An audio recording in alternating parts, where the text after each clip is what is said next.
நேற்றைக்கு எடுத்த வசனத்தை தொடர்ந்து இன்றைக்கும் நான் பேச விரும்புகிறேன். யோவான் 15வது அதிகாரம் அதனுடைய 16வது வசனத்தை நான் வாசிக்கிறேன், கவனியுங்கள். யோவான் 15வது அதிகாரம் அதனுடைய 16வது வசனத்தின் முதல் பகுதி. நீங்கள் என்னை தெரிந்து கொள்ளவில்லை, நான் உங்களை தெரிந்து கொண்டேன் என்றார். கரங்களை உயர்த்தி சத்தமாய் ஆமென் என்று சொல்லுங்க பார்க்கலாம். ஆண்டவராகிய இயேசு கிறிஸ்து சீஷர்களிடத்திலே பல காரியங்களை கடைசியாக பேசிக் கொண்டிருந்த போது ஆண்டவர் நினைப்பூட்டின ஒரு காரியம்தான். சீஷர்களை பார்த்து சொல்லுகிறார், நீங்கள் என்னை தெரிந்து கொள்ளவில்லை, நான் உங்களை தெரிந்து கொண்டேன்.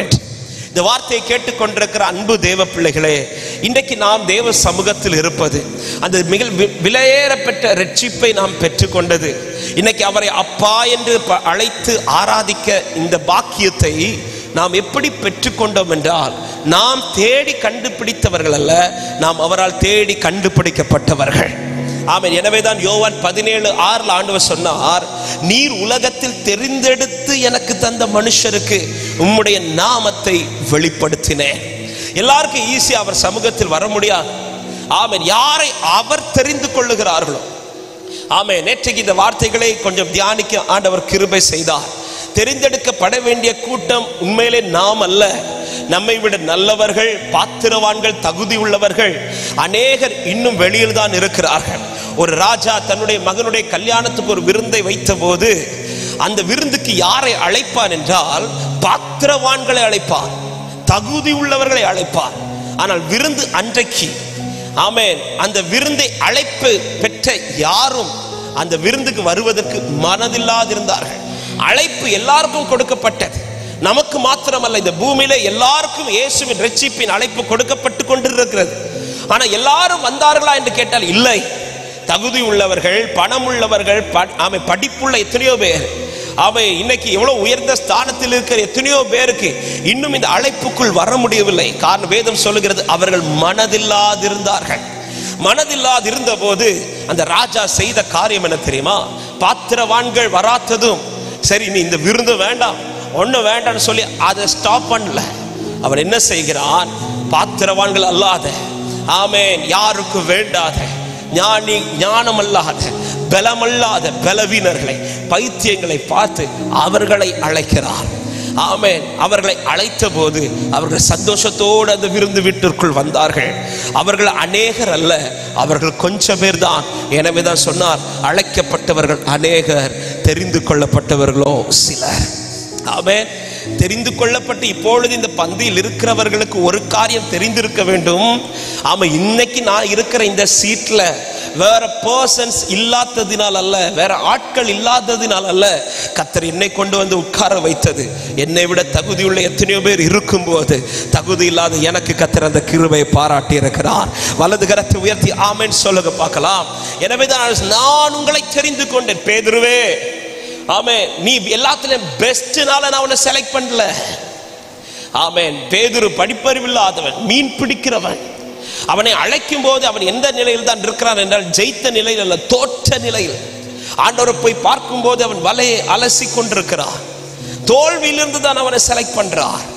ஆமென். சீஷர்கள் ஒவ்வொருவரையும் அப்படிப்பட்ட நிலையிலிருந்து தான் கர்த்தர் செலக்ட் பண்றார். படித்தவர்களும் உண்டு, ஆனால் கர்த்தர் முதன்மையாய் நிறுத்தின சீஷர்கள்லாம் பார்த்தீங்கன்னா அவர்கள் யாரும் அநேக படித்தவர்கள் அல்ல, அநேக தோல்வியிலிருந்து கர்த்தர் அவர்களை தெரிந்தெடுத்தார். ஆமென். ஏன்? அதனாலதான் திரும்ப நினைவு கூட்டுகிறார்.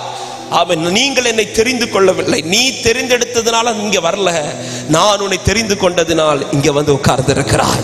ஹல்லேலூயா. எனவேதான் தேவன் தந்த ரட்சிப்பை கனமாய் பாருங்கள், தேவனை ஆராதிப்பதை கனமாய் பாருங்கள், தேவ சமூகத்தில் வருவதை கனமாய் பாருங்கள்.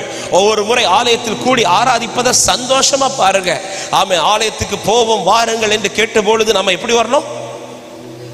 நீங்க இருக்கிறத பார்த்தா அவன் இருக்கிற மகிழ்ச்சி எல்லாம் போறது போல இருக்கு. ஆலயத்துக்கு போவோன்னு சொன்னதுனே மகிழ்ச்சியோட சர்ச்சா இன்ட்ரெஸ்டா போகணும். எதுக்கு சர்ச்சுக்கு வர்றது? பாஸ்டரை பார்க்கறதுக்கு கிடையாது. சர்ச்சுக்கு வர்றது என் பக்கத்துல இருந்து ஆராதிக்கிறவர்களை பார்க்கறது கிடையாது. சர்ச்சுக்கு வர்றது என்னை தெரிந்தெடுத்த என் இரட்சகரை பார்ப்பதற்காக. எனவேதான் கேராகின் புத்திரர்கள் சொல்லுகிறார்கள், ஆண்டவர் உம்முடைய மிகுந்த கிருபையினால் உம்முடைய ஆலயத்திலே கூடி வந்தோம். உம்முடைய ஆலயத்தின் நடுவில் நாங்கள் எதை சிந்திக்கிறோம் தெரியுமா? என்ன பாட்டு பாடுறாங்க, யார் இன்னைக்கு வந்திருக்கிறாங்க, இவங்க என்ன ட்ரெஸ் போட்டிருக்கிறாங்க, இதை அல்ல. இன்னைக்கு என்ன பேச போறாங்க? இதை அல்ல, நாங்கள் ஆலயத்தின் நடுவில் உமது கிருபைகளை சிந்தித்துக் கொண்டிருக்கிறோம். அது என்ன கிருபை? இந்த இடத்துல நிற்பதற்கு நான் எவ்வளவு வேணும் தகுதி இல்லாதவன், இந்த இடத்துல நிற்பதற்கு நான் எவ்வளவு வேணும் பிரயோஜனம் இல்லாதவன், இந்த இடத்துல நிற்பதற்கு நான் எவ்வளவு வேணும் பாத்திரவான் இல்லாதவன். அப்படிப்பட்ட என்னை பரிசுத்தவான்கள் கூட்டத்தின் நடுவில் கர்த்தர் நிறுத்தி வைத்திருக்கிறார். இது பாக்கியம்னு சொல்றவங்க கரங்களை உயர்த்தி சந்தோஷத்தோடு ஆமென் என்று சொல்லுங்க பார்க்கலாம். யாரும் அறியாத என்னை நன்றாயறிந்து தேடி வந்த நல்ல நேசரே, யாரும் அறியாத என்னை நன்றாயறிந்து தேடி வந்த நல்ல நேசரே, உம்மழகான கண்கள் என்னை கண்டதாலே முடிந்ததென்று நினைத்தனா உயிர் வாழ். இன்னைக்கு நான் மைக்கு பிடித்து ஆண்டோடைய வார்த்தையை கொடுத்து கொண்டிருக்கிறேன் என்றால் ஆமென். நான் பாஸ்டர் குடும்பத்தில் பிறந்ததுனால கிடையாது. என் தகப்பனார் ஒரு போதகர், பாஸ்டர் பி ஜாய்சன். 19 வயதில் தேவனை அறியாத குடும்பத்திலிருந்து உண்மையான தெய்வத்தை அறிந்து கொண்டு தேவனுக்கென்று புறப்பட்டு வந்தவர்கள். ஆமென். கடினமாய் தேவனுக்காய் உண்மையாய் ஊழியம் செய்து 2016 ஓட்டத்தை முடித்தார்கள். அவருடைய கடைசி பையன். வளர்ந்ததெல்லாம் சர்ச்சில் தான், பிறந்தது சர்ச்சிலே தான் பிறந்தேன், வளர்ந்தது சர்ச்சிலே தான் வளர்ந்தேன். ஆமென். நான் சர்ச்சில் பிறந்ததுனாலையோ, நான் பாஸ்டர் குடும்பத்தில் பிறந்ததுனாலையோ அல்ல இன்னைக்கு இந்த மைக்கை தந்து ஆண்டவர் என்னை நிற்க விட்டது. ஆமென். நான் தைரியமாய் சொல்லுவேன், ஹல்லேலூயா, இந்த குடும்பத்தில் பிறந்ததுனால, கிறிஸ்டியன் குடும்பத்தில் பிறந்ததுனால அப்படி அல்ல, தேவன் என்னை ரட்சித்தெடுத்ததுனால இன்றைக்கு நின்று கொண்டிருக்கிறேன். இது எனக்கு தேவன் பாராட்டின கிருபை. பவுல் சொல்லுகிறார், நான் கிரியையினால் ரட்சிக்கப்படாமல் தேவ கிருபையினால். தேவன் அதனாலதான் ஒரு முறை தான் ஆண்டவர் சந்திக்கிறார் பவுலை, அநேக முறை சந்திக்கவில்லை. ஒரே ஒரு சந்திப்பு.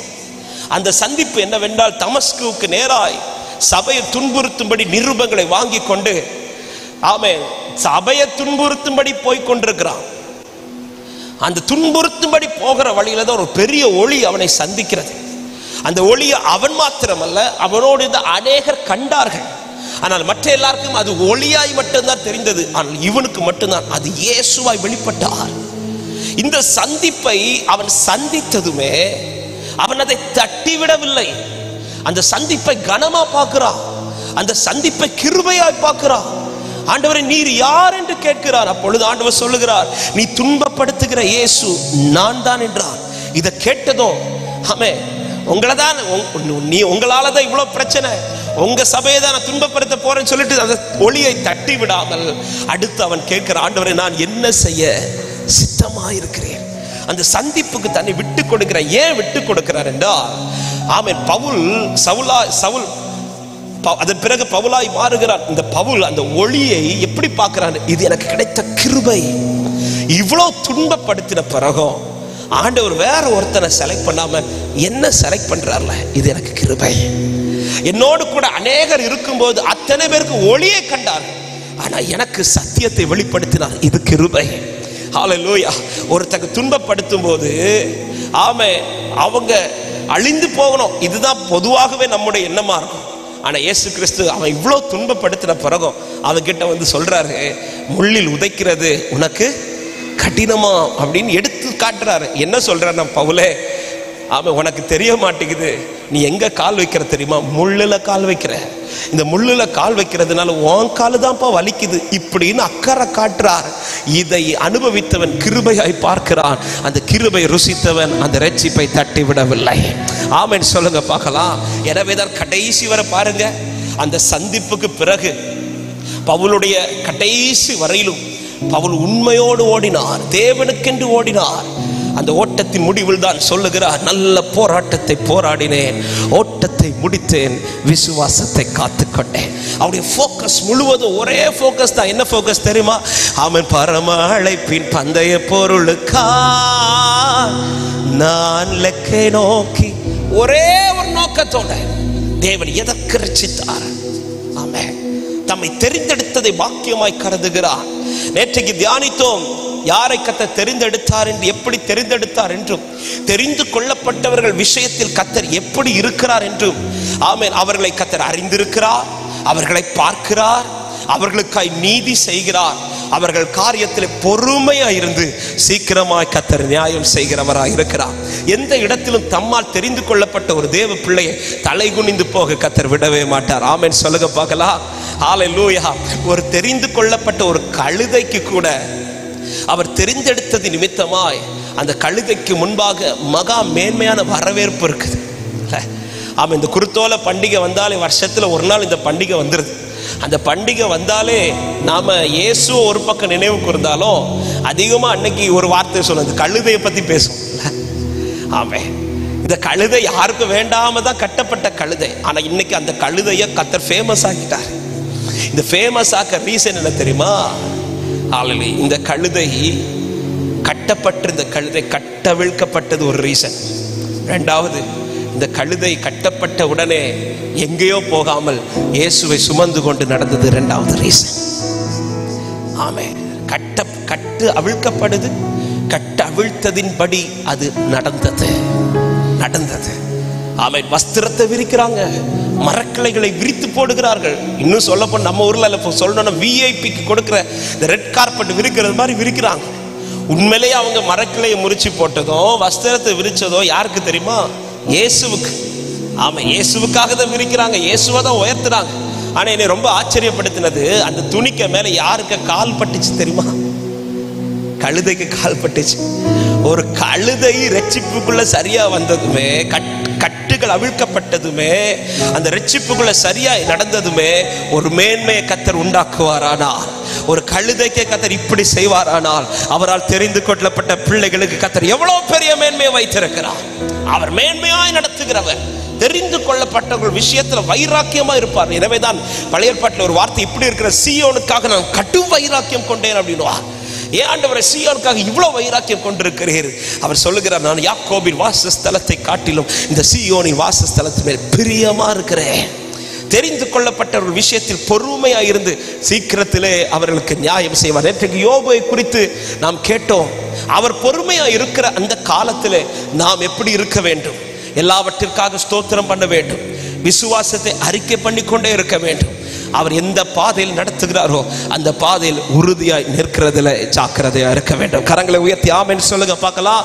இந்த மாலை நேரத்திலும் நேரம் அதிகம் இல்லை, வேகமாய் கர்த்தருடைய ஆவியானவர் இது கடைசி காலமாய் போய்கொண்டிருக்கிறபடினால் இதே வசனத்தில் தேவன் எதிர்பார்க்கிற ஒரு காரியம் இருக்கிறது. நீங்கள் என்னை தெரிந்து கொள்ளவில்லை, நான் உங்களை தெரிந்து கொண்டேன் என்று சொல்லி அந்த வசனத்தை முடிக்காமல் ஆண்டவர் எதிர்பார்க்கிற ஒரு காரியத்தை தெரிந்து கொள்ளப்பட்டவர்களிடத்தில் சொல்லுகிறார். அதுதான் அதே யோவான் 15வது அதிகாரம் 16வது வசனத்தை நான் திரும்பவும் வாசிக்கிறேன், கவனியுங்கள். நீங்கள் என்னை தெரிந்து கொள்ளவில்லை, நான் உங்களை தெரிந்து கொண்டேன்.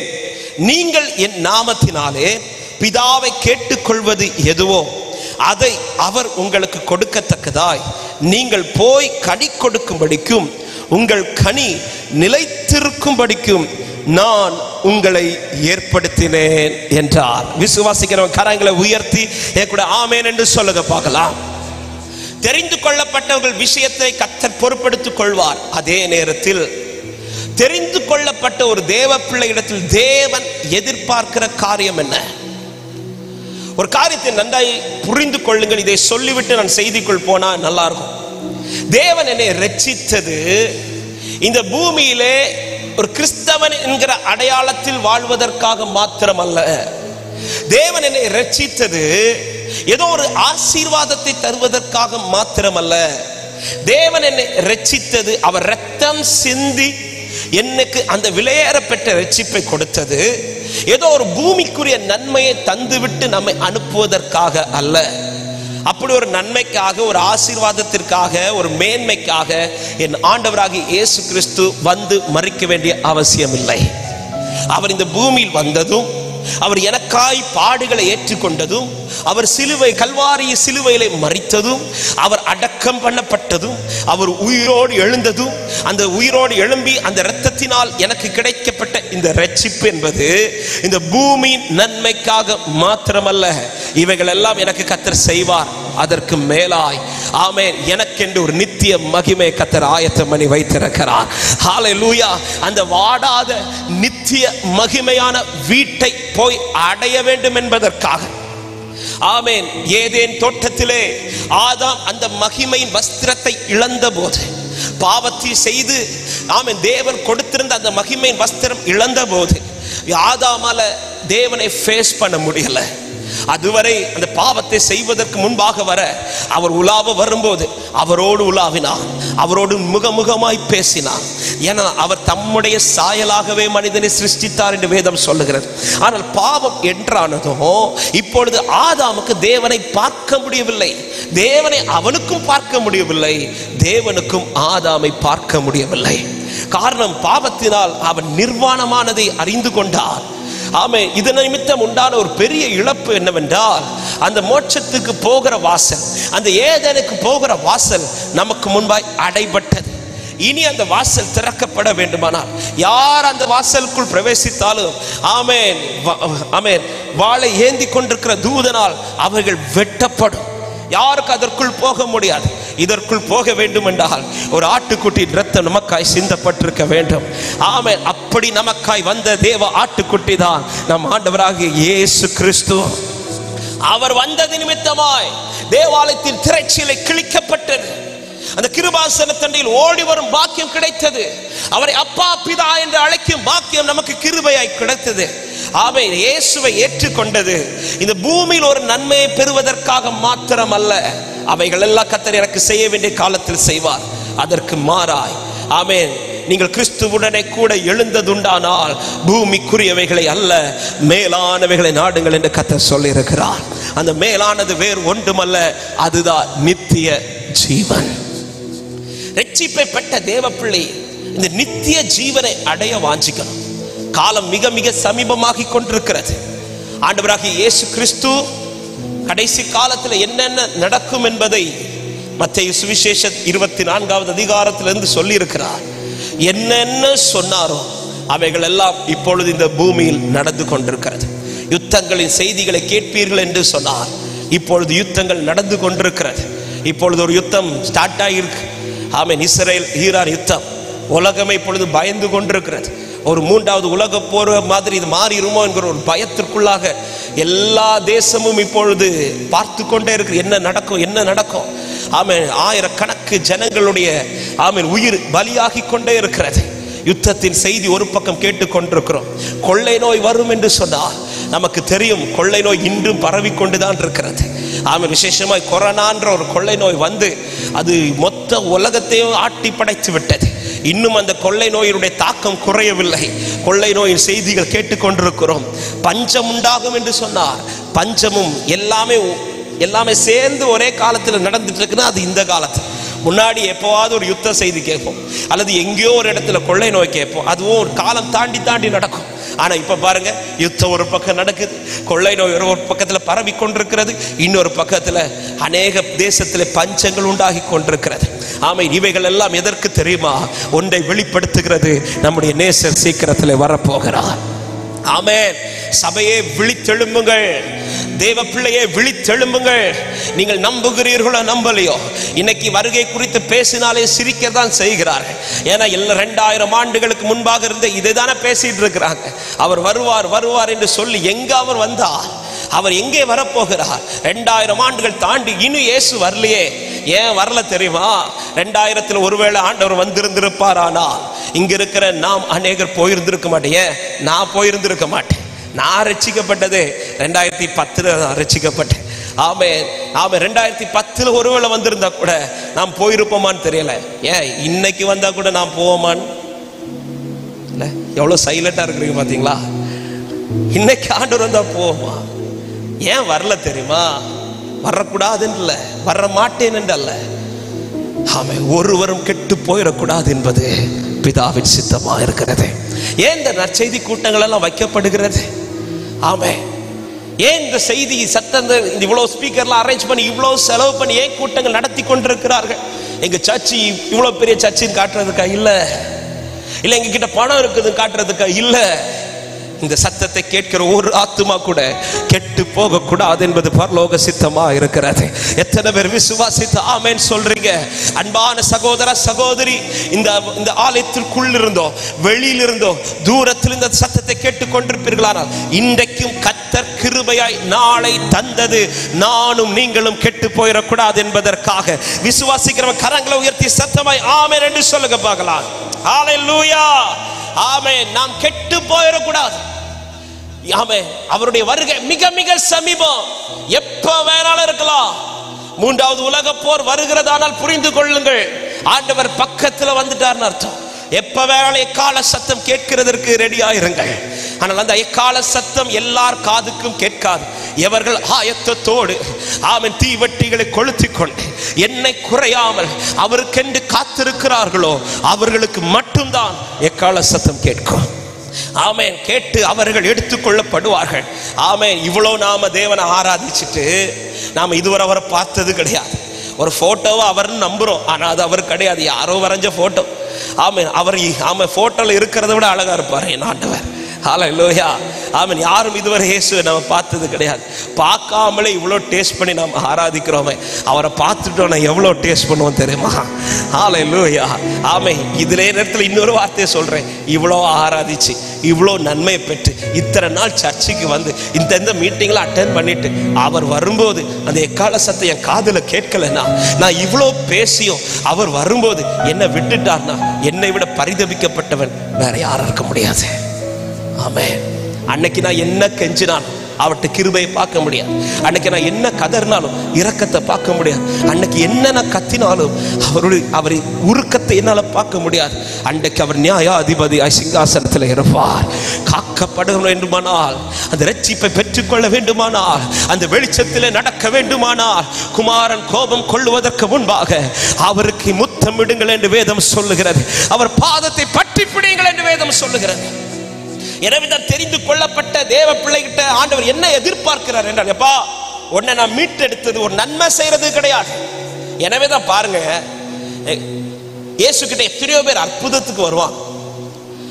அற்புதத்திற்கு வந்த யாரையுமே ஆண்டவர் திட்ட மாட்டார். அற்ப விசுவாசி இப்படி எல்லாம் சொல்லி திட்ட மாட்டார். வந்தவங்களுக்கு நீ விசுவாசிக்கிறியா வாங்கிட்டு அனுப்பிடுவார். திரள் கூட்டம் அற்புதத்துக்காக வந்துச்சு, நன்மைக்காக வந்துச்சு, அப்பத்திற்காக வந்துச்சு. வந்தவங்க வழியில சோர்ந்து போயிருவாங்கன்னு சொல்லி எல்லாம் ஆண்டவர் அற்புதத்தை செய்து அனுப்பிவிட்டார். ஆனா அவரால் தெரிந்து கொள்ளப்பட்ட இந்த 12 பேரை பாருங்க, ஒரு சின்ன தப்பு பண்ணால திட்டுவாரு. ஆமென். கொஞ்சம் அவிசுவாசமாய் படகுல போயிட்டு இருக்கிறாங்க, அக்கறைக்கு போயிட்டு இருக்கிறாங்க. இயேசு பின்னாடி தூங்கிட்டு இருக்கிறார். ஃபர்ஸ்ட் ஒரு பெரிய பிரச்சனையை கடல் நடுவுல பாக்குறாங்க. சீஷர்கள் இதுவரை இயேசு கடல்ல ஒரு அற்புதத்தை செய்தது பார்த்தது கிடையாது. அப்படி இருக்கும்போது இயேசு இப்ப தூங்கிட்டு இருக்கிறாரு. படகு தத்தளிச்சு மூழ்க போகும்போது பேதுரு கத்துறார், ஆண்டவரே நாங்கள் மடிந்து போகிறது குறித்து உமக்கு கவலை இல்லையான்னு கத்திட்டு இருக்கும்போது இயேசு அற்புதத்தை செய்து விட்டு திட்டி இருந்தா கூட ஓகே, எழும்பும் போது என்ன திட்டுறாருன்னா அற்ப விசுவாசிகளை திட்டுறார். ஆமே, திட்டுறார். திடீர்னு பேதுருப்பா எனக்கு பின்னாக போ சாத்தானே என்றார். அற்புதத்துக்காய் வர மக்கள்கிட்ட வருத்தப்பட்டு பாரம் சுமக்கிறவர்களை அன்பா பேசுறாரு. ஆனா கூடவே தெரிந்து கொள்ளப்பட்ட இந்த 12 பேரை பல இடத்துல ஆண்டவர் ரொம்ப கடினமா நடத்துவார். ஏண்டவர் அவங்கள ஒரு விதமா நடத்துறீங்க, எங்களை ஆண்டவர் இப்படி நடத்துங்க அப்பா. அவங்க எல்லாம் அற்புதத்திற்காய் வந்துட்டு வாங்கிட்டு போயிருவாங்க. உன்னை நான் நடத்துறது அற்புதம் செய்வதற்கல்ல, அந்த நித்திய மகிமைக்கு கொண்டு போய் சேருவதற்கு. எனவேதான் கர்த்தருடைய வார்த்தைகள் உங்களை உருவாக்குறது போல வருகிறது என்றால் புரிந்து கொள்ளுங்கள், நீங்கள் அழைக்கப்பட்ட கூட்டத்தில் அல்ல, நீங்கள் தெரிந்து கொள்ளப்பட்ட கூட்டத்தில் இருக்கிறீர்கள். விசுவாசிக்கிறவங்க ஆமென் சொல்லுங்க பார்க்கலாம். ஹல்லேலூயா. இன்னைக்கு இந்த கடினமான வார்த்தைகள் எல்லாம் யாருக்கும் விரும்புறது கிடையாது. இன்னைக்கு எல்லாருக்குமே அந்த அற்புதமான வார்த்தைகள், அவர் எனக்கு ஆறுதலா பேசணும், அவர் எனக்கு அற்புதமா பேச, எஸ் அது பேசுவார், அவர் பேசுவார். போவாஸ் வயல் நிலத்தில் ரூத் வந்ததும் ரூத்துக்கு ஆறுதலான வார்த்தை எல்லாம் வந்தது. அதே நேரத்தில் அவர் வந்த உடனே அவர் சொன்ன முதல் கண்டிஷன் என்ன தெரியுமா? நீ வேற வயல் நிலத்துக்கு போயிடாது, அப்படிதான் சொல்லுவார். கண்டிஷனையும் பேசுவார். அவள் வாழ்ந்திருக்க என்ன செய்யணுமோ அதையும் சொல்லுவார். அவளுக்கு என்ன நன்மையானவை தேவைகளோ அதையும் கர்த்தர் பேசுவார். ஆமென் சொல்லுங்க. எனவேதான் வேதம் சொல்ல, கிருபையும் சத்தியமும் ஒன்றே ஒன்று சந்திக்கும். கிருபையும் பேசுவார், சத்தியமும் பேசுவார். இது ரெண்டும் வெளிப்படுகிற இடத்தில் தான் கர்த்தர் கிரியை செய்ய வல்லவராக இருக்கிறார். எனவே தெரிந்து கொள்ளப்பட்டவர்களை காரியத்தில் ஆண்டவர் சொல்றாரு, உன்னை நான் செலக்ட் பண்ணது, உன்னை நான் இந்த ரட்சித்தது எதற்காக? மகிமை அடையும்படி. நான் வரும்போது நீ என்னோடு கூட இருக்க வேண்டும். இதை நீ அடைவதற்கு நீ என்ன செய்ய வேண்டும் என்றால், அந்த 16வது வசனத்தில் வாசித்தோம், நீங்கள் போய் கனி கொடுங்கள், அந்த கனி உங்களில் நிலைத்திருக்கட்டும் என்றார். வேதத்தில் ஆண்டவராக இயேசு கிறிஸ்து பல உவமைகளை பேசும்போது அதில் அநேக வார்த்தைகளிலே ஒரு உவமையில இப்படி சொல்லுவார், கனி கொடாதிருக்கிற மரம் எதுவோ அது வெட்டுண்டு அக்கினியிலே போடப்படும். கோடாரியானது வளர்ந்த மரத்தின் கீழ் என்றல்ல, கனி கொடுக்கிற மரத்தின் கீழே. வளர்ச்சியை பார்த்து அவர் அங்கீகரிக்க மாட்டார், அவர் கனியை பார்த்து தான் அங்கீகரிப்பார். ஒரு காரியத்தை நன்றாய் புரிந்து கொள்ளுங்கள், அவர் இரக்கமுள்ளவர், அற்புதம் உள்ளவர், அற்புதமானவர், அதிசயங்கள் நடப்பிக்கிறவர், கிருபை உள்ளவர். அதே நேரத்தில் அவர் இப்பொழுது இருப்பது சிங்காசனத்தில் வீற்றிருக்கிறார், நியாயாதிபதியாய் தான் வரப்போகிறார். அப்பொழுது வரும்போது அவர் நீ எப்படி வளர்ந்திருக்குன்னு பார்க்க மாட்டார், நீ என்ன கனி கொடுத்திருக்கிறாய். லூக்கா 13வது அதிகாரம் எடுக்க வேண்டாம். ஒரு திராட்சை தோட்டத்தில் ஒரு அத்திமரம் நாட்டப்பட்டிருந்தது. திராட்சை தோட்டத்தில் பொதுவாக அத்திமரத்துக்கு வாய்ப்பே கிடையாது. நீங்க தேடி பக்கத்துல எல்லாம் போனீங்கன்னா தெரியும், இந்த திராட்சை தோட்டங்கள் அநேகம் இருக்கிறது. ரொம்ப அழகா இருக்கும், ரொம்ப அழகா இருக்கும். அந்த திராட்சை தோட்டத்தில் பார்த்தீங்கன்னா வேற எந்த செடியும் எந்த மரத்தையும் நம்மளால பார்க்க முடியாது. திராட்சை தோட்டத்தில் திராட்சை செடி மட்டும்தான் இருக்கும். ஆமே. ஆனால் இந்த ஓமை சொல்லும் போது ஆண்டு சொல்றாங்க, திராட்சை தோட்டத்தில் ஒரு அத்தி மரத்தை நட்டினான். ஆமா. எப்படி இந்த அத்தி மரம் இந்த திராட்சை தோட்டத்துக்குள்ள வந்துச்சு? ஒரே வார்த்தையில சொல்லணும்னா, அந்த தோட்டக்காரன் காண்பித்த தயவு, கிருபை. இந்த அத்திமரம் ஸ்பெஷல்னால வரல, இந்த அத்திமரத்தை நம்பி கொண்டு வந்து நாட்டினார். இப்போ ஒவ்வொரு வருஷம் அதை வளர பண்ணி அவர் ஒவ்வொரு வருஷமும் எஜமான் அந்த தோட்டத்துக்குள் வரும்போது திராட்சை கொடியை பார்ப்பதை விட அவர் எதை பார்க்கிறார்னா அத்தி மரத்தை பார்க்கிறார். அத்தி மரத்துல என்ன பார்க்கிறார் தெரியுமா? அது எவ்வளவு பெரிதா வளர்ந்துருக்கு அப்படி அல்ல, அதுல இந்த இலை என்ன பச்சையா இருக்கு இப்படி அல்ல. அத்திமரம் வளர்ச்சியை பார்த்தவர் எதை எதிர்பார்க்கிறார் என்றால், இந்த அத்திமரம் என்ன கனி கொடுத்துச்சு. நான் இவ்வளவு வளர்ந்திருக்கிறேன், நான் இவ்வளவு சாட்சியில இப்படி செய்யறேன் அப்படி செய்ய, இதை பார்த்தல, நீ என்ன கனி கொடுத்தாய், இந்த மரத்துல என்ன கனி வெளிப்பட்டுச்சு, இந்த கனியை பார்க்கிறார். 3 வருஷம் பார்த்தார். 3 வருஷம் அந்த கனி இல்லாததும் எஜமான் கோவப்பட்டு தோட்டக்காரனை வேலைக்காரனை பார்த்து சொல்ற, இதை வெட்டி போடு அப்படின்றார். ஆமென். எஜமான் சொன்னா தோட்டக்காரன் செஞ்சுதான் ஆகணும். ஆனா வெட்டப்பட வேண்டிய அந்த மரம் இன்னும் வெட்டப்படல. ஏன்னா ஒரு தோட்டக்காரன் பரிந்து பேசி கொண்டிருக்கிறார். என்ன பரிந்து பேசுறா தெரியுமா? இன்னும் 1 வருஷம் டைம் கொடுங்க, இந்த 1 இயர் டைம் கொடுங்க. இதுதான் கிருபை. ஒவ்வொரு நாள் இந்த 1 நாள் டைம் கொடுங்க, இந்த 1 மீட்டிங்க்கு டைம் கொடுங்க, இந்த வருஷத்துக்கு டைம் கொடுங்க. இந்த வருஷம் நான் இதை பாதுகாக்கிறேன், இதுக்கு நான் என்ன செய்யணுமோ செய்யறேன், சரியா இன்னும் தண்ணி ஊத்துறேன், இது சரியா நான் கொத்தி இதை சுத்தப்படுத்துறேன். அடுத்த வருஷமும் இது கனி கொடாமல் போனால் நாம் இதை வெட்டி போடலாம் என்று ஒருவன் பரிந்து பேசுகிறார். இதே போலதான் பல முறை நம்முடைய வாழ்க்கையை பார்த்து ஒவ்வொரு நாள் ஆலயத்துக்கு வரோம், என்ன கனி கொடுத்தோம் என்று ஆண்டவர் பார்க்கும்போது நம்மளை பார்த்து அவர் சொல்ற வார்த்தை, இதை வெட்டி போடு அப்படி சொல்றார். ஆனா இன்னும் வெட்டி போடப்படவில்லை. ரீசன் என்ன தெரியுமா? எனக்காய் பிதாவின் வலது பாரிசத்தில் ஒருவர் பரிந்து பேசி கொண்டிருக்கிறார். அவர் தான் என் ஆண்டவராகிய இயேசு கிறிஸ்து.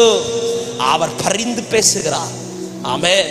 எனவேதான் ஒரு தேவ பிள்ளை கனி கொடுக்கிற வாழ்க்கை, ஒரு கிறிஸ்டியன் லைஃப் என்பது ஃப்ரூட்ஃபுல் லைஃபா மாறணும்.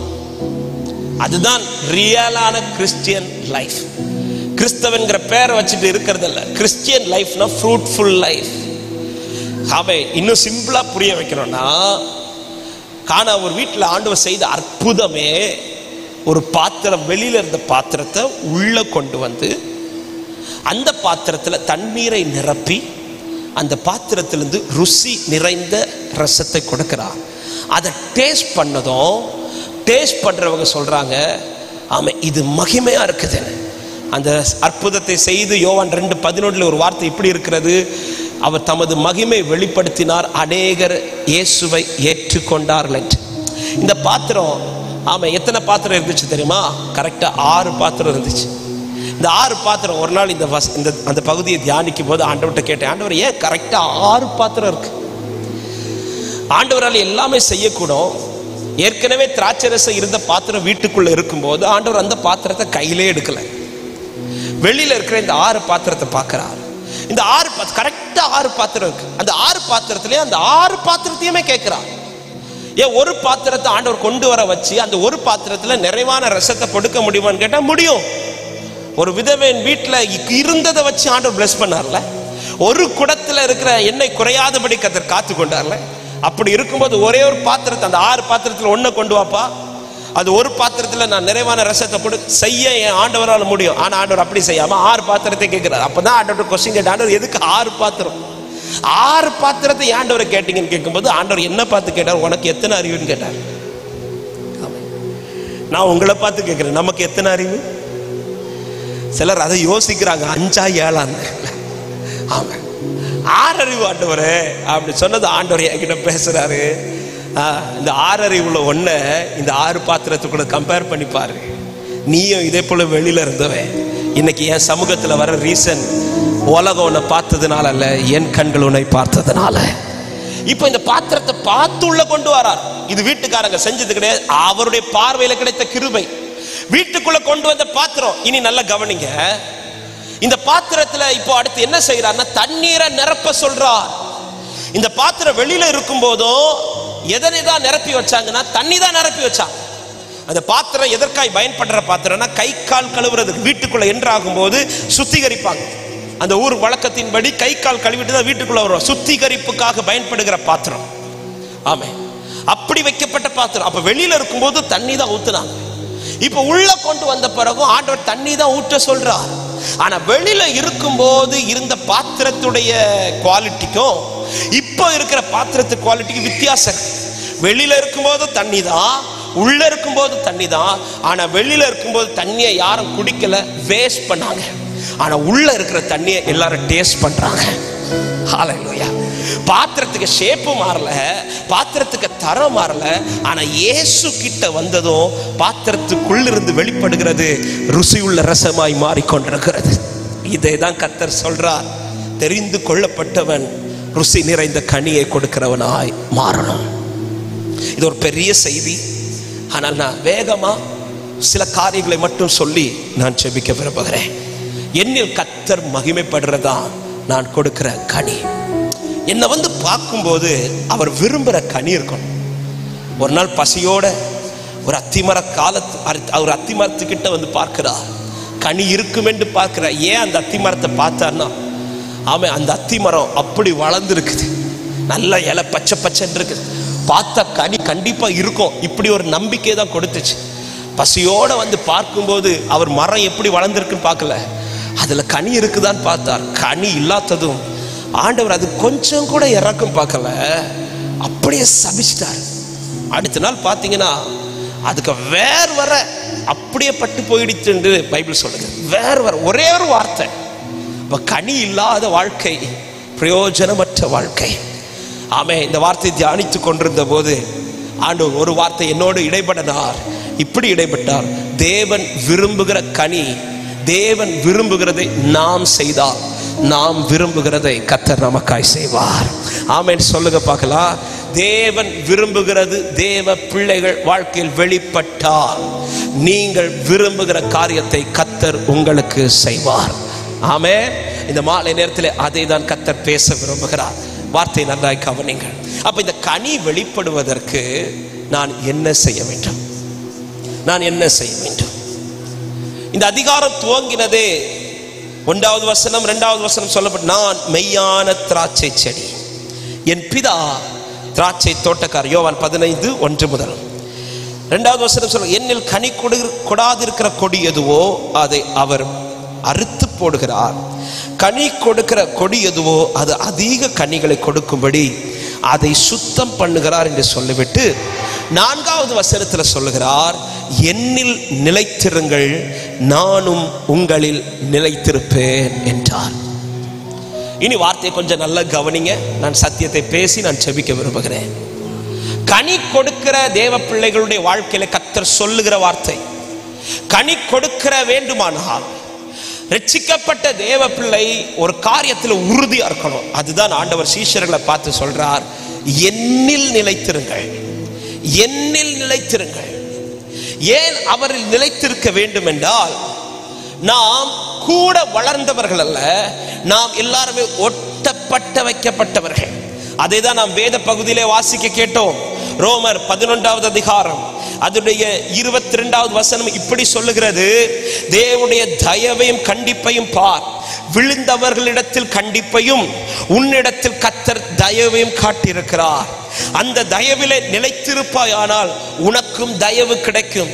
ஏன் நிலைத்திருக்க வேண்டும் என்று கர்த்தர் சொல்லுகிறார் என்றால், நாம் அவர் இல்லாமல் எதையுமே செய்ய முடியாது. நாம் யாரும் கூட வளர்ந்த கிளைகள் அல்ல.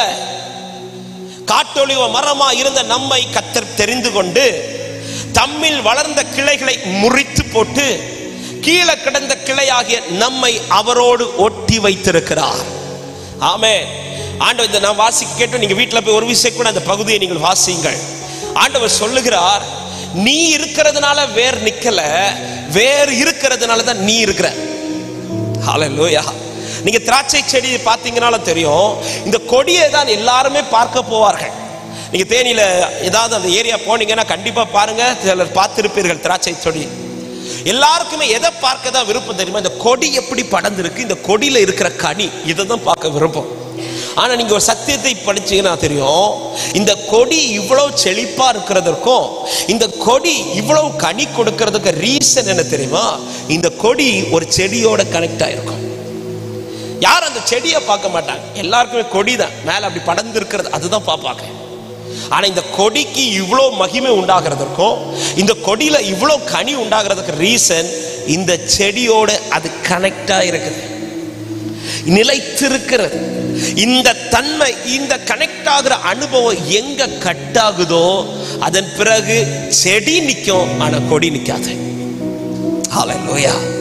எனவேதான் சீஷர்கள்ட்ட சொல்றாரு, அப்பா நீங்களல்ல என்னை தெரிந்து கொண்டது, நான் உங்களை தெரிந்து கொண்டேன். எனவே நீ எதுல கவனமா இருக்கணும்னா என்னில் நிலைத்திருக்கிறதுல கவனமா இருங்கள்.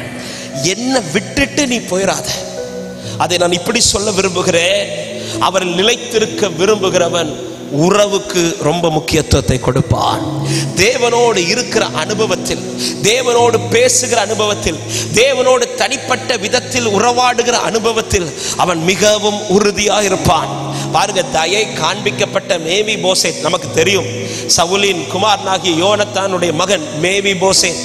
அவன் 2 சாமுவேல் 9வது அதிகாரம் அதிலே சம்பவம் கொடுக்கப்பட்டிருக்கிறது.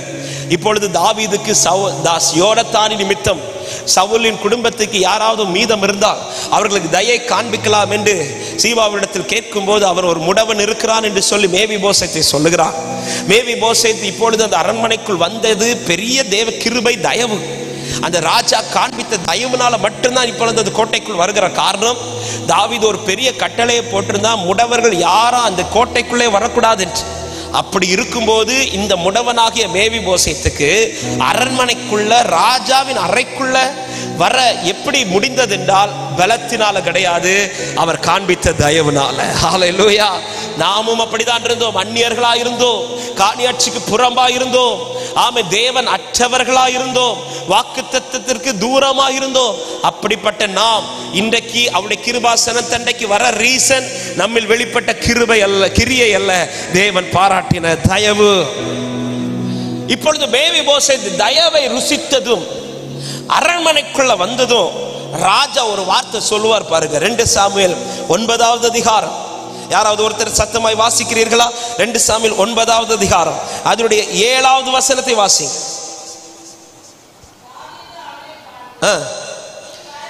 நீ பயப்படாது, நான் நிச்சயமாய் உனக்கு தயை செய்து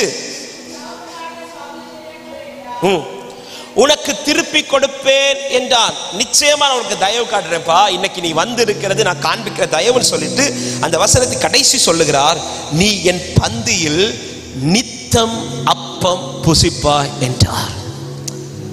சொல்லிட்டு கடைசி ஒரு வார்த்தை சொல்றாரு, நீ எப்பவுமே என் பந்தியில தான் இருக்கணும் அப்படின்றார். அதை நான் புரியும்படி சொல்லணும்னா, எப்பவுமே நான் உன்னை பார்க்கணும், நீ என்ன பார்க்கணும். இந்த உறவை மட்டும் நீ கட் பண்ணிராத. நீ நிலைத்திருக்க வேண்டுமானால் உனக்கு காண்பித்த தயவை பார். அந்த தயவை பார்த்துட்டேன்னா நீ எதற்கு விருப்பம், உனக்குள்ள என்ன விருப்பம் உண்டாகணும் தெரியுமா? ஆமே, நான் பாடினது போல இன்னும் உம்மை அறியணுமே, இன்னும் உம்மை அறியணுமே, இன்னும் கிட்டே சேர். நிலைத்திருக்க விரும்புகிறவர்கள் தேவனோடு உள்ள உறவை அதிகப்படுத்துவார்கள். ஆமே, இன்னைக்கு இந்த வார்த்தை பேசும்போது அன்பான சகோதரர்களுக்கும் ஒவ்வொருவருக்கும் ஒரு கொஸ்டினை கேட்கிறேன். ஆண்டவரோடு உள்ள பர்சனல் ரிலேஷன்ஷிப் உங்க லைஃப்ல எப்படி இருக்குது? எல்லாரும் சேர்ந்து வந்து ஜெபிக்கும் போது ஜெபிக்கிறோம், ஆராதிக்கும் போது ஆராதிக்கிறோம், பாடும்போது பாடுகிறோம், இதெல்லாம் ஒரு பக்கம் இருக்குது. ஆனால் உங்கள் தனிப்பட்ட வாழ்க்கையில் தேவனோடு உள்ள உறவு எந்த நிலையில் இருக்கிறது? நிலைத்திருக்க விரும்புகிறவன் தயவை நினைப்பான், தயவை நினைக்கிறவன் உறவை பலப்படுத்துவான்.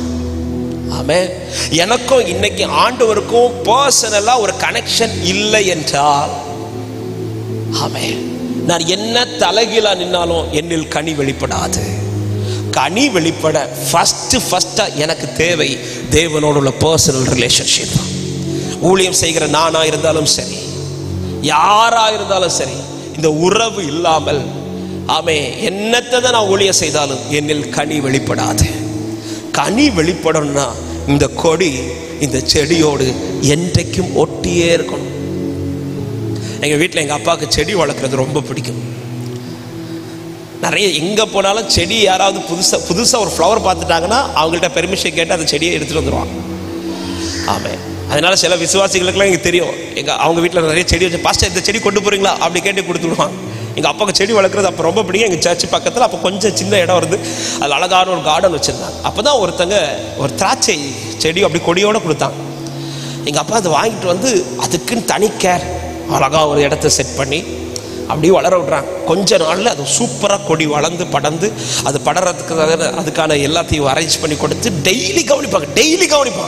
டெய்லி அதை பராமரித்து தண்ணி ஊற்றி அப்படி பார்த்து கொஞ்ச நாளில் கனி வந்துச்சு. எங்கள் அப்பாவுக்கு அதை பார்த்து சந்தோஷம். விபிஎஸ்லாம் நடக்கும்போது பிள்ளைங்களுக்கெல்லாம் அதை காமிச்சு கொடுக்குறாங்க எங்கள் அப்பா, ஏன்னா அவங்களுக்கு அவ்வளோ சந்தோஷம். அப்படி பார்த்துட்டு இருக்கும்போது ஒரு நாள் காலையில் திடீர்னு போய் பார்க்குறாங்க, அந்த கொடி மொத்தமாக பட்டுடுச்சு. ஒரே நாள். அடுத்த நாள் காலைல பார்க்க, முந்தின நாள் இரவு கூட அது சூப்பராக இருக்குது. அடுத்த நாள் காலையில் போய் தண்ணி ஊற்றலான்னு போய் அந்த கொடியை சந்தோஷமாக பார்த்தா அந்த கொடி மொத்தமாக பட்டுடுச்சு. ஒன்று கூட மீதி கிடையாது. அதில் இருக்கிற எல்லா இலைகளுமே மொத்தத்தில் பட்டு போயிருக்கு. எங்கள் அப்பாவுக்கு அப்படி ஒரு வேதனை. இது எப்படி நேத்தே கூட நல்லா தானே இருந்துச்சு, இது எதனாலன்ட்டு அப்படியே சுற்றி எங்கே பிரச்சனை நடந்தது? நேற்று கூட நான் சரியாக தானே இதுக்கு உரம் போட்டேன், நேற்று கூட சரியாக தானே தண்ணி ஊற்றினேன், நேற்றுக்கு இது ராத்திரி கூட நல்லா தானே இருந்துச்சுன்னு அப்படி பார்த்து கீழே வரும்போது இது செடியிலேருந்து இந்த கொடி ஸ்டார்ட் ஆகுற அந்த இடத்துல எப்படியோ அது கட்டாயிருக்கு.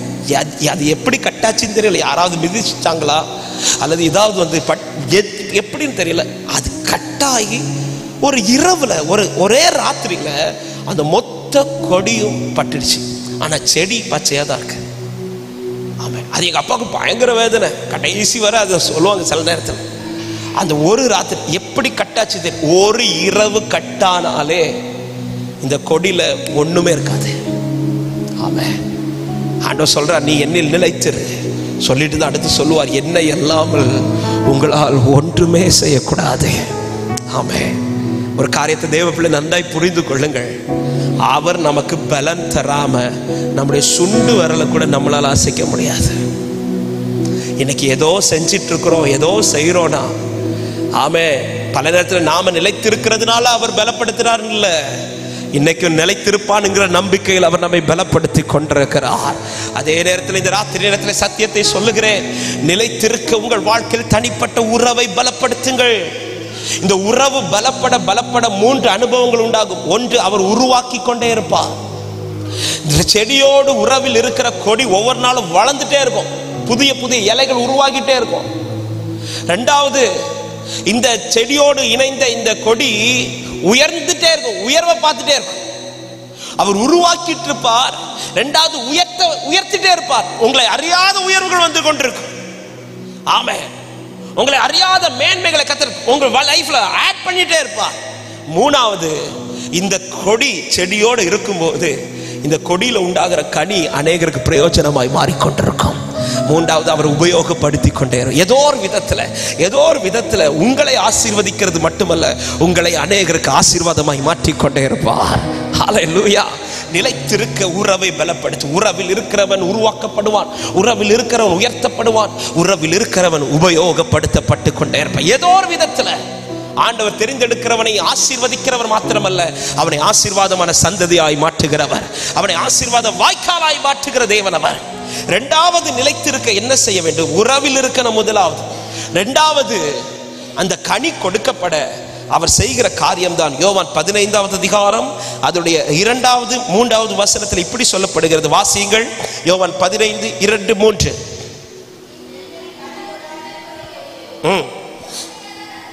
அறுத்து போடுகிறார். அது அதிக கனிகளை கொடுக்கும்படி அதை சுத்தம் பண்ணுகிறார். சொல்லிவிட்டு 3வது வசனம் சொல்லுகிறது, நான் உங்களுக்கு சொன்ன உபதேசத்தினாலே நீங்கள் இப்பொழுது சுத்தமாயிருக்கிறீர்கள். அப்போ கனி கொடுக்க முதலாவது உறவு ரொம்ப முக்கியம், இரண்டாவது சுத்தமாக்கப்படுதல் ரொம்ப ரொம்ப முக்கியம். ஆமென். கனி கொடுக்கிற செடி என்று தெரிந்த கொடி என்று தெரிந்ததுமே தோட்டக்காரர் எதற்கு முக்கியத்துவம் கொடுக்கிறார் என்றால், அந்த கொடி அந்த செடியை சுத்தப்படுத்துறதற்கு.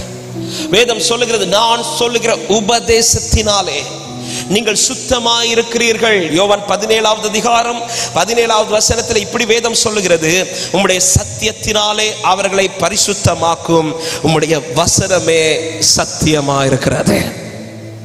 தயையினால் ஒட்டப்பட்டவர்கள், தயையினால் அந்த செடியோடு இணைக்கப்பட்ட இந்த கொடிகள் கனிகள் கொடுக்க வேண்டுமானால் அந்த செடியை சுற்றி அந்த கொடியை சுற்றி அவர் சுத்தப்படுத்தி கொண்டே இருக்கிறார். சிம்பிளா ஒரே வார்த்தையில இதை புரிய வைக்கணும்னா, நாளுக்கு நாள் தெரிந்து கொள்ளப்பட்டவன் பரிசுத்தமாக்கப்பட்டு கொண்டே இருக்க வேண்டும். கரத்தை உயர்த்தி ஆமென் சொல்லுங்க பார்க்கலாம். காரணம், என்னை நட்டவரும் என்னிடத்தில் கனியை எதிர்பார்க்கிறவரும் அவர் பரிசுத்தமுள்ள தேவனாக இருக்கிறார். எத்தனை பேர் என் கூட சொல்ல முடியும், நான் ஆராதிக்கிற தேவன் பரிசுத்தர். அவருக்கு அசுத்தம் கொஞ்சம் கூட பிடிக்காது. அவர் அசுத்தத்தை காணக்கூடாத சுத்த கண்ணனாக இருக்கிறார். இந்த பூமியே இயேசு கிறிஸ்துவை ஆண்டவரை குறித்து சொல்லுகிற ஒரே வார்த்தை, அவர் பரிசுத்தமுள்ள தேவன். ஆமென் சொல்லுங்க பார்க்கலாம். அருமையான வெஸ்லி அண்ணன், ஆமென், வெஸ்லி மேக்ஸ்வெல் அவர்களை குறித்து நீங்கள் அவருடைய பாடல்களை நீங்கள் கேட்டிருப்பீர்கள். அவருடைய ஒரு பாடல் தான் சி மேஜர். ஆமென். நீர் ஒருவரே பரிசுத்தர் என்று ஒரு பாடல் இருக்கிறது. ஆமென். ஒருவரும் சேர கூடாத ஒளி வாசம் செய்பவரே, நீரே பரிசுத்த தெய்வம், நீரே பரிசுத்த தேவன், நீரே நீர் மாத்திரமே. இந்த பாடல் நிச்சயம் அநேக சபைகள் பாடி இருக்கிறார். அப்போ அந்த அண்ணனுடைய கூட டிராவல் பண்ணுற ஒரு சகோதரன், அவர் படிச்சுட்டு இருக்கும்போது, ஐ திங்க் ஸ்கூல் நினைக்கிறேன், அந்த ஸ்கூலில் ஒரு ஃபங்க்ஷன் வருது. அந்த ஃபங்க்ஷனுக்கு ஸ்டார்டிங்கில் ஒரு இறைவணக்க பாடல் ஒன்று பாடணும். அப்போ யார் நல்லா பாடுவான்னு செலக்ட் பண்ணுறதுல அந்த சகோதரனை செலக்ட் பண்ணுறான். செலக்ட் பண்ணிவிட்டு அந்த ஸ்கூல் அங்கே இருக்கிற வாத்தியாரெலாம் கூப்பிட்டு சொல்கிறாங்க, நல்ல ஒரு ப்ரேயர் சாங் பாடணும், ஆனால் எந்த தெய்வத்துக்கு பேரும் அதில் வரக்கூடாது. ஆமாம், ஏன்னா எல்லா பிள்ளைகளும் இருக்கிறாங்க, எல்லா மதத்தை சேர்ந்த பிள்ளைகளும் இருக்கிறாங்க. ஸோ எந்த தெய்வத்துக்கு பேரை வரக்கூடாது, ஆனால் நல்ல ஒரு ப்ரேயர் சாங் நீ பாடணும், நீ செலக்ட் பண்ணி வச்சுக்கோன்னு சொல்லிட்டு அவர்கிட்ட பொறுப்பை கொடுத்தாரு. இவரும் சர்ச் பண்ணி பார்க்குறாரு. கடைசியில் அவருக்கு இந்த பாட்டு ஞாபகம் வருது. இதில் இயேசுங்கிற பேரெல்லாம் ஒன்றுமே வராது, வெறுமே நீரே பரிசுத்த தெய்வம், நீரே பரிசுத்த தெய்வம், இவ்வளோதான் வரும். ஃபங்க்ஷன் வருது, ஃபங்க்ஷன் தொடங்கியாச்சு. இப்பொழுது ப்ரேயர் சாங், அவர் அந்த பேர் அந்த நபருடைய பேரை சொல்லி வச்சு அவர் ஸ்டேஜுக்கு வந்தாச்சு, மைக் எடுத்தாச்சு. அவர் இந்த பாட்டை பாடுறார். எல்லாரும் அமைதியாக கேட்டுறாங்க, தெரிஞ்சவங்க பாடுறாங்க, தெரியாதவங்க கேட்குறாங்க. பாடிட்டு இருக்கும்போது ஒரு வாத்தியார் இவனுக்கு சொன்னார்ல, அவருக்கு முகத்தை பார்த்து அவர் கோவப்பட்டு இருக்கிறார். அப்படி அவர் முகம்லாம் மாறுது. அந்த ஃபங்க்ஷன் முடித்தோன்னா அவனை ரூமுக்குள்ளே கூப்பிட்டு போய் திட்டு ஓன்ட்டு தான் சொன்னேன்ல, எந்த தெய்வத்துக்கு பேரை வரக்கூடாது, அப்படிப்பட்ட ஒரு ப்ரேயர் சாங் தான் நான் பாட சொன்னேன். திட்டிகிட்டு இருக்கும்போது அவன் சொல்கிறார், சார் நான் எந்த தெய்வத்துக்கு பேரையும் சொல்லலையே, யார் பேர் அதில் வரலையே. அப்படி சொன்னது அவர் சொன்னாரா, அதுதான் நீ பரிசுத்தர்னு சொல்லிட்டியே, பரிசுத்தர்னாலே ஒரே ஒருத்தர் தான், அவர் தான் நீ ஆராதிக்கிற ஆண்டவராக இயேசு கிறிஸ்து அப்படின்னா. ஆமென். உலகத்துக்கே தெரியும் பரிசுத்தர் என்றால் ஒரே ஒருவர் தான். அவரை ஆராதிக்கிற ஜனமே இதை சபை புரிந்து கொள்ளணும். எனவேதான் எகிப்திற்குள் இருக்கிறவனுக்கு கானான் கிடையாது. எகிப்தை விட்டு வெளியில வருகிறவனுக்கு தான் கர்த்தர் கானானை கொடுப்பார். ஆமென். பாவிகளுக்கு பரலோகத்தில் இடமில்லை. ஆனா பாவத்திலிருந்து ரட்சிக்கப்பட்டவன் அவன் எவ்வளோ பாவம் செய்திருந்தாலும் அந்த இரத்தத்தால் மீட்கப்பட்டு அவன் பரிசுத்தத்தை காத்துக்கொள்வானால் அவனுக்கு தான் கர்த்தர் பரலோகத்தில் இடம் கொடுப்பார். பரிசுத்தம் இல்லாமல் ஒருவனும் தேவனை தரிசிக்க முடியாது. இந்த பரிசுத்தத்தில் வளருவதற்கு தான் அவர் என்ன சொல்லுகிறார்? நான் சொல்லுகிற உபதேசத்தினாலே. அதுதான் சத்திய வசனம். இந்த வசனத்தின்படி யார் சரியாய் நடக்கிறார்களோ, இந்த வசனத்தின்படி தேவன் சொல்படி கேட்டு நடக்கிறவர்கள் எவர்களோ அவர்களை குறித்து வெளிப்படுத்தின விசேஷம் ஒன்றிலே சொல்லப்படுகிறது. இதை கேட்கிறவனும், இதை படிக்கிறவனும், இதை வாசிக்கிறவனும், இதை கை கொள்ளுகிறவனும் பாக்கியவான். அதை சொல்லிவிட்டு கடைசியிலே சொல்லப்படுகிறது, காலம் சமீபமா இருக்கிறது என்று. ஆமென். நாட்கள் சமீபமாக பரலோகம் எதை பார்க்கிறது? யாரை பார்க்கிறது தெரியுமா? இதை வாசிக்கிறவர்களை மாத்திரமல்ல, இதை கேட்கிறவர்களை மாத்திரமல்ல, இதன்படி நடக்கிறவர்களை தான் பரலோகம் பார்த்து கொண்டிருக்கிறது. இன்னைக்கு ஒரு கேள்வி நான் கேட்கிறேன், இதை படிக்கிறீங்களா? ஹல்லேலூயா. இன்னைக்கு எல்லாருக்குமே போன்ல வந்துருச்சு இல்ல வசனம். டெய்லி காலைல வாட்ஸ்அப்பை திறந்து ஒரு 10 வசனமாவது வரும். இன்னைக்கு அதுல திருப்தி அடைகிறோம். சபையே அதல்ல. ஆமே, கர்த்தர் கொடுத்த வேதத்தை விரும்பி படியுங்கள். காலையில் எழும்பி இதை படிங்க. படிக்கிறது மட்டும் இல்ல, கர்த்தர் அதுல உபதேசங்களை எழுதி இருக்கிறார். என்ன செய்யணும், என்ன செய்யக்கூடாது, எந்த வழியில் நடக்கணும், நடக்கக்கூடாது, பரலோகத்துக்கு போகிற வழி எது, கர்த்தர் அதை சொல்லி இருக்கிறார். பவுலை கூட பாருங்க, தீத்துக்கு எழுதும் போது என்ன சொல்லுகிறார் பாருங்கள். 3வது அதிகாரம் அதனுடைய 4 முதல் நீங்க படிச்சீங்கன்னா தெரியும். பவுல் சொல்லுகிறார் 4வது வசனம், நம்முடைய இரட்சகராகிய தேவனுடைய தயையும் மனுஷர் மேலுள்ள அன்பு பிரசனமான போது நாம் செய்த நீதியின் கிரியைகள் நிமித்தம் அவர் நம்மை இரட்சியாமல் தமது இரக்கத்தின்படியே மறு ஜென்ம முழுக்கினாலும் பரிசுத்த ஆவியுடைய புதிதாக்குதலினாலும் நம்மை இரட்சித்தார். சொல்லிவிட்டு 7-8 சொல்றாரு, அவர் நமது இரட்சகராகிய இயேசு கிறிஸ்து மூலமாய் அந்த பரிசுத்த ஆவியை நம்மேல் சம்பூர்ணமாய் பொழிந்தருளினார். இந்த வார்த்தை உண்மை உள்ளது. தேவனிடத்தில் விசுவாசம் உள்ளவர்கள் நற்கிரியைகளை செய்ய ஜாக்கிரதையா இருக்கும்படி நீ இவைகளை குறித்து திட்டமாய் போதிக்க வேண்டும் என்று விரும்புகிறேன். இவைகளையே நன்மையும் மனுஷருக்கு பிரயோஜனமுமா இருக்கிறது. பவுல் தீத்துக்கு எதை ரொம்ப ஃபோர்ஸ் பண்றாருன்னா, எப்பா நீ எதை ரொம்ப போதிச்சிட்டு இருக்கணும் தெரியுமா? நற்கிரியை செய்யத்தக்கதாய் கர்த்தர் சில திட்டங்களை எழுதியிருக்கிறார். அதாவது ரட்சிக்கப்பட்ட ஒரு தேவ பிள்ளை அந்த நித்திய மகிமை சுதந்தரிக்கத்தக்கதாய் எந்த வழியில் போக வேண்டும், என்ன செய்ய வேண்டும் என்கிற கிரியைகளை அவர் எழுதி வைத்திருக்கிறாரே, அதை நீ சொல்லிட்டே அப்படின்றார். பொதுவாகவே நாம வேதத்தில் எதை ரொம்ப விரும்பி படிப்போம் தெரியுமா? வாக்குத்தத்தங்களை மட்டும்தான் படிப்போம். ஒரு காரியத்தை சபைக்கு சொல்ல விரும்புகிறேன். வாக்குத்தத்தங்கள் நம்மை பலப்படுத்த, உபதேசங்கள் நம்மை சுத்திகரிப்பதற்காக. ஆமென். பூமியில் இருக்கிற வாக்குத்தத்தங்களை சுதந்திரிக்க கர்த்தர் அநேக வாக்குத்தத்தங்களை எழுதியிருக்கிறார். ஆனால் அந்த நித்திய வாக்குத்தத்தத்தை சுதந்திரிப்பதற்கு நம்மை வழி நடத்துகிறது தேவனுடைய உபதேசங்கள், தேவனுடைய ஆலோசனைகள். எப்படி நடக்கணும், என்ன செய்யணும். ஒருவன் மறுபடியும் பிறக்காவிட்டால் அவன் தேவனுடைய ராஜ்யத்தை பிரவேசிக்க மாட்டான் என்று சொல்லுகிறது. யோவான் கிட்ட வந்து சொல்லுகிறார், ஞானஸ்நானம் எடுக்கும்போது இப்படி எல்லா நீதியை நிறைவேற்ற வேண்டியது நமக்கு ஏற்றதா இருக்கிறது என்றார். ஆமென். சீஷர்கள்ட்ட சொல்றார், சத்திய ஆவி உங்களிடத்தில் வரும், அப்பொழுது அவர் உங்களை சகல சத்தியத்திற்குள் நடத்துவார். எனவே அந்த வாக்குத்தத்தம் நிறைவேற காத்திருங்கள் என்று சொன்னார். எல்லாமே வேதத்தில் எடுத்து எழுது. எனவேதான் பவுலை கொண்டு கர்த்தர் திரும்ப எழுதி வைத்து போனார், அவர் வைத்து போன அடிச்சுவடுகளில் நடப்பதிலே ஜாக்கிரதையாயிருங்கள் என்று தீத்துவுக்கு சொல்றார். இதையே நீ சொல்றதுல இதை ஜனத்துக்கு திரும்ப திரும்ப சொல்லிக்கொண்டே இரு அப்படின்றார். ஆமே. ஏன்னா இந்த உபதேசம் தான் நம்மை சுத்திகரித்து கொண்டே இருக்கும். சுத்தம் இல்லாமல் எவனும் தேவனை தரிசிக்க முடியாது. ஆமே. அற்புதம் பார்ப்பதற்கு பரிசுத்தம் தேவையான எனக்கு தெரியல, ஆனா அற்புதரை பார்க்கிறதற்கு பரிசுத்தம் தேவை. ஆமே. பழைய வாழ்க்கை களைந்து விட்டு, ஆமே, தேவன் தந்த அந்த இரட்சிப்பின் வஸ்திரத்தை கரைபடாமல் காத்து தேவன் நடத்துகிற ஒழுங்குகளை சரியாய் நடப்போமானால் நித்தியத்தை குறித்த கவலை நமக்கு தேவையில்லை. இங்கே கண்ணை மூடும் போது அவருடைய சாயலால் நாம் திருப்தி அடைவோம். ஹல்லேலூயா. கனி கொடுக்க நிலைத்திருக்கணும், கனி கொடுக்க சுத்தமாக்கப்படணும். சீஷர்களுக்கு இது வற்புறுத்தி சொல்லுகிறார். ஆமென். இந்த வார்த்தை எல்லாருக்கும் சொல்லப்பட்ட வார்த்தை அல்ல. அற்புதத்தை தேடி வந்து எல்லா ஜனத்துக்கும் சொல்லவில்லை. தாம் தெரிந்து கொண்ட கூட்டத்துக்கு தான் இந்த வார்த்தையை சொல்றார். ஆமென். நித்தியத்துக்கு யாரை ஆயத்தப்படுத்தினாரோ அவர்களுக்கு இந்த வார்த்தையை சொல்லுகிறார். அன்பு சகோதர சகோதரி, இந்த மாலை நேரத்திலும் ஆவியானவர் சபைக்கு பேசுகிற வார்த்தை இதுதான். நிலைத்திருங்கள், சுத்தமாக்கப்படுங்கள். நிலைத்திருக்க உறவை கனப்படுத்துங்கள். சுத்தமாக்கப்பட சத்திய வார்த்தைக்கு செவி கொடுத்து அதன்படி நடவுங்கள். என்ன சொல்லி இருக்கிறாரோ அதன்படி நடவுங்கள்.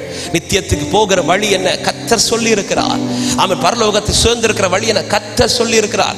நீங்க இதை படிச்சீங்கனாலே உங்களுக்கு கர்த்தர் சகலவற்றையும் வெளிப்படுத்த வல்லவராய் இருக்கிறார். ஆமென் சொல்லுங்க பார்க்கலாம். கந்தாகி ராஜஸ்திரியின் மந்திரி ஆமென் வேதத்தை ஏசாயா தீர்க்கதரிசியில படித்துக் கொண்டிருக்கிறார். அவருக்கு புரியல. ஆனா படிக்கிறத விடல. புரியுதோ புரியலையோ இதை படிக்க படிக்க படிக்க ஆவியானவர் பிலிப்பு அனுப்பி அவனுக்கு அதை வெளிப்படுத்தி காண்பிக்கிறார். அதே போலதான் நாம் இதை சரியாய் படித்து கொண்டே இருந்தால் இதனுடைய சத்தியங்களை கர்த்தர் நமக்கு வெளிப்படுத்தி கொண்டே இருப்பார். படியுங்கள், கேளுங்கள், இதன்படி நடவுங்கள். அப்படி நடக்கிறவர்கள், இந்த வசனத்தின்படி இங்கே நடக்கிறவர்கள் பரலோகத்தில் அந்த வெளிச்சத்தில் நடப்பார்கள் என்பதிலே சந்தேகமே இல்லை. ஒருவரும் விளக்கை கொளுத்தி அதை மரைக்காலுக்கு கீழே வைக்க மாட்டான். அதை விளக்கு தண்டின் மேல் அது பிரகாசிக்கத்தக்கதாக வைப்பான். அதே போல இந்த விளக்கை கொளுத்தி உங்க விளக்கு தண்டி மேல வைங்க. விளக்கு தண்டின் மேலன்னா உங்க உங்க உங்க வாழ்க்கைக்கு மேல வைங்க. ஆமே, நம்ம பொதுவாக இதை பில்லோக்கு கீழே வைப்போம். பில்லோக்கு கீழே வைக்கிறதுக்கு கிடையாது பைபிள், நம்முடைய இருதயத்துக்குள்ள வைக்கிறதுக்கு தான் பைபிள். ஆமென் சொல்லுங்க பார்க்கலாம். வசனத்தை படிங்க, வசனத்துக்கு செவி கொடுங்க, வசனத்தின்படி நடவுங்கள். நித்தியத்தை சுதந்திரிக்க கர்த்தர் கிருபை செய்வார். கனி கொடுக்கிற மரத்தை அவர் கண்டு சந்தோஷப்படுவார். ஆமென். நம்மளை சந்தோஷப்படுத்துற தெய்வத்தை நாம் சந்தோஷப்படுத்த வேண்டாமா? ஆமென். நாம அவரால் அவ்வளோ சந்தோஷப்படுறோமே. இந்த மாலை நேரத்தில் ஒரு கொஸ்டின் கேட்கிறேன். உங்களை பார்த்து அவர் சந்தோஷப்படுறாரா? இந்த மரத்தை பார்த்து அவர் சந்தோஷப்படுறாரா? இந்த கேள்வியை முன்வைத்து நான் உங்களுக்கு ஜெபிக்க போகிறேன். ஆண்டவரே, இதுவரை நான் சந்தோஷப்படுத்தாமல் இருந்திருக்கலாம், ஆனால் இனி உள்ள வாழ்க்கை காலம் சமீபமா இருக்கிறது. சந்தோஷப்படுத்துகிற கனியை கொடுக்க எனக்கு கிருபை தாரும் என்று எல்லாரும் கண்களை மூடி நாம் ஜெபிக்க போகிறோம். இருக்கிற இடத்துல எல்லாரும் எழுந்து நிற்கலாம். தேவ சமூகத்தில் ஹல்லேலூயா. ஒரு விசை எல்லாரும் கண்களை மூடி, உமக்காகத்தானே உயிர் வாழ்கிறே, உம்மை தானே நேசிக்கிறே, உமக்காகத்தானே உயிர் வாழ்கிறே, உம்மை தானே நேசிக்கிறே, வாழ்ந்தாலும் உமக்காகத்தான், மரித்தாலும் உமக்காகத்தான், நான் வாழ்ந்தாலும் உமக்காகத்தான், மரித்தாலும். ஒரு விஷயம் எல்லாரும் கண்களை மூடி, நான் ஆரம்பத்தில் சொன்ன ஒரு வார்த்தை திரும்ப சொல்ல விரும்புகிறேன். நீங்கள் அவர் விருப்பத்தை நிறைவேற்றி பாருங்கள். உங்கள் விருப்பத்தை இந்த பூமியிலும் மறுமையிலும் கர்த்தர் நிறைவேற்ற வல்லவர் ஆயிருக்கிறார். எத்தனை பேர் விரும்புறீங்க? ஆண்டவரே, அந்த உறவிலே திரும்ப நிலைத்திருக்க எனக்கு கிருபை தருவீராக. ஒவ்வொரு நாளும் சுத்தமாக்கப்படுகிற அனுபவத்தை உம்முடைய சத்தியத்தின்படி, சத்தியத்தை அறிந்தவனாய் மாத்திரமல்ல அந்த சத்தியத்தில் நடக்கிறவனாய் கர்த்தர் எனக்கு கிருபை தருவீராக என்று கேட்க விரும்புகிற தேவ பிள்ளைங்க இருக்கிற இடத்துல உங்க ரெண்டு கரங்களை உயர்த்தி, நான் எல்லாரையும் கம்பல் பண்ணல, ஆனா தேவன் விரும்புகிற கனி என்னிடத்தில் வெளிப்படணும். நான் அந்த நித்திய மகிமை சுதந்திரிக்கணும். அவளை இவ்வளவு ஆராதித்து அந்த மகிமையை நான் இழந்து போவேனே, ஆனால் இதனால எனக்கு என்ன பிரயோஜனம்? ஆமென். நான் இவ்வளவு ஆராதித்து என்ன பிரயோஜனம்? இன்று காணாமல் ஆராதிக்கிறேன். இனி அவர் வரும்போது அவரை கண்டு ஆராதிக்க நான் நிலைத்திருக்கணும். நான் சுத்தமாக்கப்படணும். அவர் விரும்புகிற கனி என்னிலே வெளிப்படுவதாக. ஆண்டவரே, இந்த சத்தத்தை கேட்ட ஒவ்வொரு கொடியிலும் ஆண்டவரே இந்த அனுபவம் உண்டாவதாக அர்ப்பணிக்கிறோம்.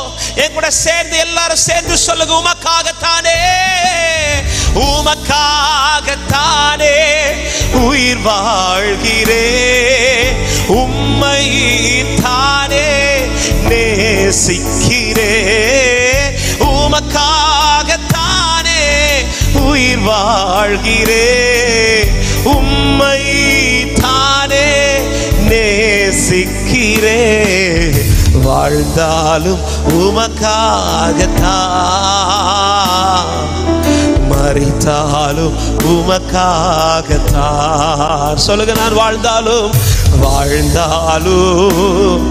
ஆண்டவரே நீர் இல்லாமல் நான் இல்லையப்பா. ஓ தேங்க்யூ ஜீசஸ். ஒரே ஒரு வார்த்தையை கூட சேர்ந்து, நீர் இல்லாத நாளெல்லாம், நீர் இல்லாத நாளெல்லாம் நாளாகுமா, நீர் இல்லாத வாழ்வெல்லாம் வாழ்வாகுமா, நீர் இல்லா. ஆண்டவரே உம்மில் நிலைத்திருக்கிற அனுபவம், அந்த உறவு திரும்ப பலப்படட்டும் ஆண்டவரே. ஹல்லேலூயா. ரூத்தை போல உம்முடைய பாதத்தை பிடிக்கட்டும். எனது ஆற்றலும் நீர்தானே, எனது வலிமையும் நீர்தானே, எனது ஆற்றலும் நீர்தானே, எனது வலிமையும். சொல்லுங்க, எனது அரணும், எனது அரணும் நீர்தானே.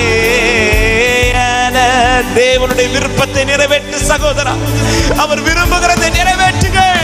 எனது அரணும் நீர்தானே, எனது கோட்டையும் நீர்தான். நீரில்லாத நீரில்லா. தேவன் விரும்புகிறதை செய்யுங்கள், தேவன் எதிர்பார்க்கிறதை செய்யுங்கள். அவர் வந்து பார்க்கும் போது மரம் வளர்ந்ததல்ல, மரத்தில் கனியை பார்க்கட்டும். நீர் இல்லாத, நீங்க இல்லாம எங்களால ஒரு ஸ்டெப் கூட வைக்க முடியாதப்பா. Thank you Jesus. ஹல்லேலூயா. எத்தனை பேர் அர்ப்பணிக்கிறீங்க? நான் வாழுகிற வாழ்க்கை பிரயோஜனம் உள்ளதா இருக்கணும். என்ன சம்பாதித்தேன் என்றல்ல, என்ன படித்தேன் என்றல்ல, எவ்வளவு பெரிய வீட்டை கட்டினேன் என்றல்ல, என் குடும்பம் எப்படி ஆசீர்வதிக்கப்பட்டு இது அல்ல. ஆண்டவரே, ஓட்ட முடியும் போது அந்த நித்திய மகிமைக்கு பாத்திரமானாய் வாழுகிறது கொஞ்ச நாட்களானாலும், இந்த காலம் சமீபமாயிருக்கிற இந்த காலத்திலாவது நான் காலத்தை பிரயோஜனப்படுத்தி என்னில் நீர் விரும்புகிற கனி வெளிப்படத்தக்கதாய் உம்மில் நிலைத்திருக்கவும், உம்மால் சுத்தமாக்கப்படவும், உம்முடைய சத்தியத்தின்படி நடக்கவும் கர்த்தர் எனக்கு கிருபை தருவீராக. நாட்களை வீணாக்காதீர்கள். ஆண்டவர் வெகு சீக்கிரத்தில் வரப்போகிறார். ஆமென். அவர் ரட்சித்தது இந்த பூமியிலே வாழ்ந்து முடிப்பதற்காக அல்ல, அந்த நித்திய மகிமை சுதந்தரிப்பதற்காக. வார்த்தைக்கு இடம் கொடுங்கள், கேளுங்கள், படியுங்கள், அந்த வசனத்திற்கு செவி கொடுத்து நடவுங்கள். கர்த்தர் சீக்கிரம் வருவார், நம்மை அழைத்து செல்வார். பரிசுத்தத்தின் மேல் பரிசுத்தம் உங்களை சுத்திகரிக்கட்டும். ஆமை, இன்னும் கர்த்தருக்காய் வைராக்கியமாய் வாழுங்கள். கர்த்தர் சொன்னபடி நடவுங்கள். அவர் அடிச்சுவடுகளை வைத்து போனதை கண்டு முன் செல்லுங்கள். கர்த்தர் உங்களை உருவாக்கி, உங்களை உயர்த்தி, உங்களை உபயோகப்படுத்தி தம்முடைய மகிமையிலே கர்த்தர் கொண்டு போய் சேர்ப்பாராக. கர்த்தர் பேசின வார்த்தைகளுக்காக கரங்களை தட்டி ஆண்டவருக்கு நன்றி செலுத்துவோம். இந்த வார்த்தையின்படி நடக்கிறவர்கள் பாக்கியவான்கள். ஆவியானவர் சபைகளுக்கு சொல்லுகிறதை காதுள்ளவன் கேட்க கடவன். தாழ்த்துகிறோம் ஆண்டவரே. பேசப்பட்ட வார்த்தைகள் ஒவ்வொருடைய வாழ்க்கையிலும் பலன் கொடுக்கட்டும். கேட்டதோடு விட்டு விடாமல் அதன்படி நடக்கிறவர்களாய் ஒவ்வொருவரையும் ஆசீர்வதியும். இந்த சபையை ஆசீர்வதிக்கிறேன், ஊழியர் குடும்பத்தை ஆசீர்வதிக்கிறேன். இந்த கன்வென்ஷன் நாட்களை கர்த்தர் இன்னும் மகிமைப்படுத்தி உடைய நாமத்தை ஆண்டவர் நீர் இந்த இடத்துல மேன்மைப்படுத்தும்படி ஜெபிக்கிறோம். ஆண்டவரே, இந்த நாட்களில் இந்த கூட்டத்தில் வந்து கலந்து கொள்கிற ஒவ்வொருவரும் மேலும் தேவனுடைய ஆசீர்வாதம் இருக்கட்டும். வார்த்தையின்படி ஒவ்வொரு குடும்பம் வாழ்ந்திருக்க கிருபை செய்யும். இயேசுவின் நாமத்தில் பிதாவே, ஆமென், ஆமென்.